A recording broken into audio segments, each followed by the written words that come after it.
Magandang araw mga kaibigan. Bigyan natin ng reaction opinion itong post Masang Pilipino. Title, Pagpapabilis ng paglabas ng pondo, itinuturing ni PBBM na susi sa mas maagang paghatid ng serbisyo. Iginiit ni Pangulong Ferdinand Marcos Jr. na kailangang mapabilis ang paglalabas ng pondo ng pamahalaan upang hindi maantala ang paghahatid ng mga pangunahing serbisyo sa mga komunidad. Binigyan din ng Pangulo ang kahalagaan ng agarang pagpapalabas ng pondo matapos ang kanyang pagbisita sa Sulu at Zamboanga Peninsula, kung saan inilahad niya na direktang nakaapekto ang bilis ng pagpupundo sa pag-abot ng mga programa sa mga mamamayan. Ayon kay Marcos, kapag mas mabilis ang pondo, mas mabilis ang serbisyo. Kapag mas mabilis ang serbisyo, mas mabilis ding dumarating ang ginhawa sa bawat Pilipino. So, ibig sabihin, mabilis na paglabas ng pondo, mas masaya ang mga tao. Iniugnay niya ito sa programang Bawat Bayan Makikinabang na nakatuon sa paghatid ng bigas, suporta sa edukasyon, at direktang pundo para sa mga barangay at lokal na pamahalaan.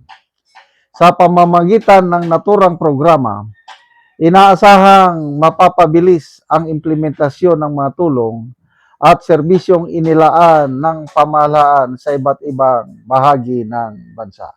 Okay. Tingnan natin ang nag-react.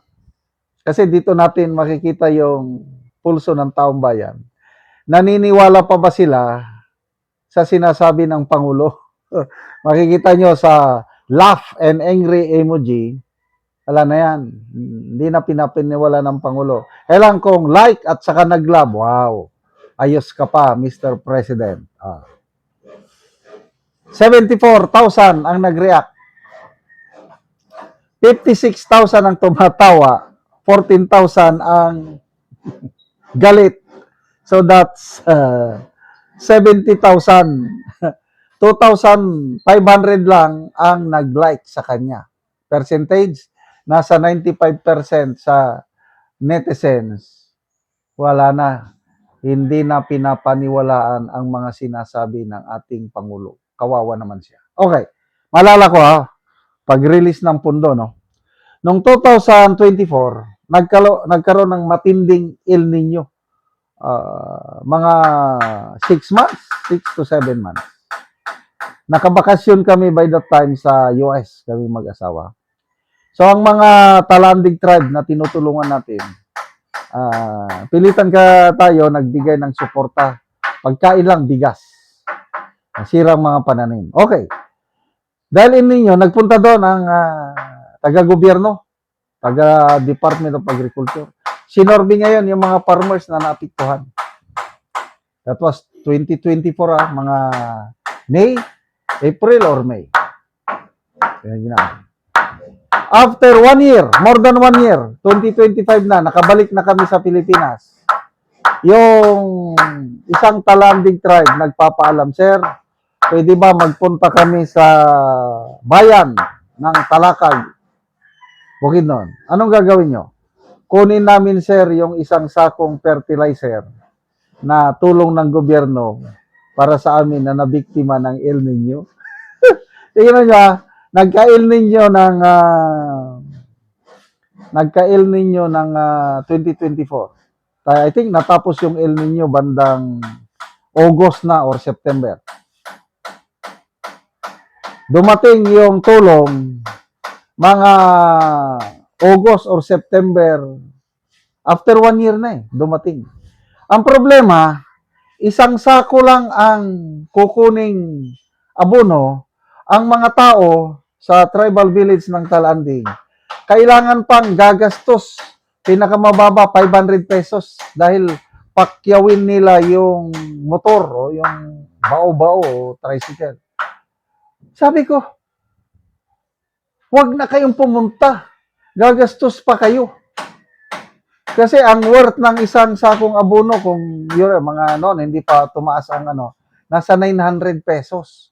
Gagastos ka ng 500. So, kakain ka pa. Halos baliwala na yung abonong kukunin nyo kasi sa laki ng ano ng ganoon ang serbisyo ng gobyerno. Sabi ko, bakit hindi na lang dalhin ng gobyerno ang isang sakong abono sa inyong tribal village? Wala man daw, sir. Kami man daw ang pupunta doon, kukunin. Sabi ko, wag na kayong pumunta, bigyan ko na lang kayo ng abono.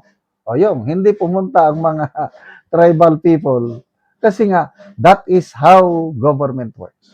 Sobrang bagal. Isa pa, yung Bagyo Tino ba yun? Sumalanta sa Cebu last year. Ngayong taon lang na ito, binibigay ang mga pondo. After 1 year, saka ibinigay. Oh, ito ngayon, yung programa ng gobyerno, ayuda, nagbibigay ng bigas o pera direct sa mga LGU. Yan. Mabilis kasi nga, alam nyo na, politika. Pagdating sa politika, mabilis. Kailan kung hindi nakasama sa election or ano. Kaya ako, wala na akong, I'm sorry opinion ko lang ito. Wala na akong wala na akong pinapaniwalaan na pahayag ng Pangulo. Lahat ng sinasabi niya, kabaliktaran. Basa lang tayo sa mga comments. Ang Angel Ross, kaya lang mas mabilis ang kamay nyo kaysa sa serbisyo. Jamel, kapag mas mabilis ang pundo, mas mabilis din itong mawala at malagay sa maleta. Lorlen, para mabilis mapuno mga maleta ninyo. Jesse, sobrang bilis talaga kaya ang pundo biglang naglaho parang bula. Rene Kulas, sa sobrang bilis, binigyan na ng negative 13 sa Sorbilan. Kaso negative pa rin. Negative 13, negative 15, yan ang Pangulo. Mabilis daw mag-release ng pundo. Saan na pupunta? Ambot lang. Maleta ba o sa ibang bulsa? Salamat mga kaibigan sa inyong pagsubaybay sa channel nito. Nakakatulong kayo ng malaki sa tribong Talanding ng Bukidnon dahil income natin sa channel na ito is pantulong sa tribo. Namimigay tayo ng libreng yero at pako para makapagpatayo sila ng mas maayos na tirahan. Panoorin nyo ang video na ito. Karon mo na ang balay ni ante nga pag-atupan karon sa tagaan na mo og yero. So mo na ni ang iyang ipatindog nga bagong balay. Og mo na ni ang yero nga among gihatag nga natabang sa kang ante nga iyang makaatop karon.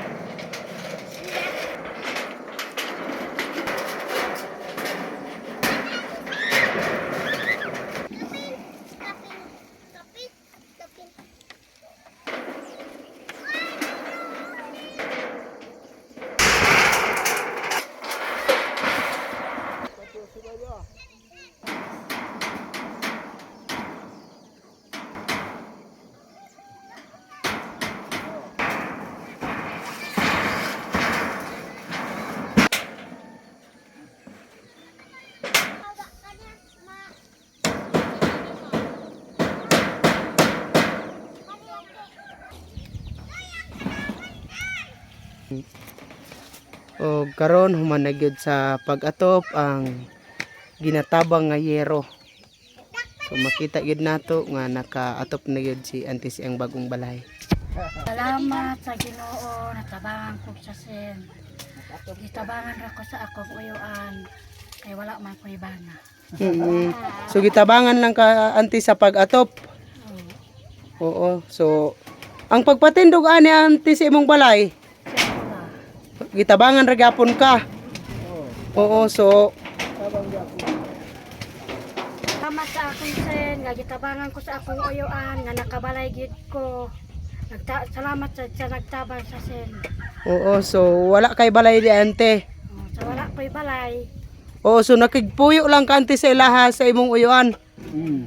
So karon nakabalay na gyud ka Oo, tungod sa tabang. tungod sa tabang.